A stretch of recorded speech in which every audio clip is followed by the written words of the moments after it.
તો ગાઈસ મસ્ત પ્રોગ્રામ પૂરો થઈ ગયો છે. હવે જમવા માટે અમે ઉભરા છે. જો માનવ બી છે, સૃષ્ટિ બી છે, માહી બી છે. તો ભૂખ બહુ જોરદાર લાગે છે. લાઈન બહુ મોટી છે. અમને બસ આ જો સંજુ છે. સંજુ 3 જણની જગ્યા રોકે છે. જોઈએ જમવાનું શું છે. હવે ભૂખ તો લાગી જ છે મસ્ત બહુ. પરેશ તો બહુ મહેમાન થઈ ગયો છે હવે.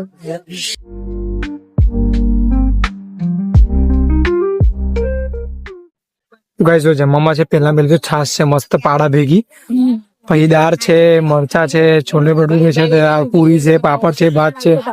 જો બધા જમવા બેઠા છે. મસ્ત જમી લે પછી મળીએ.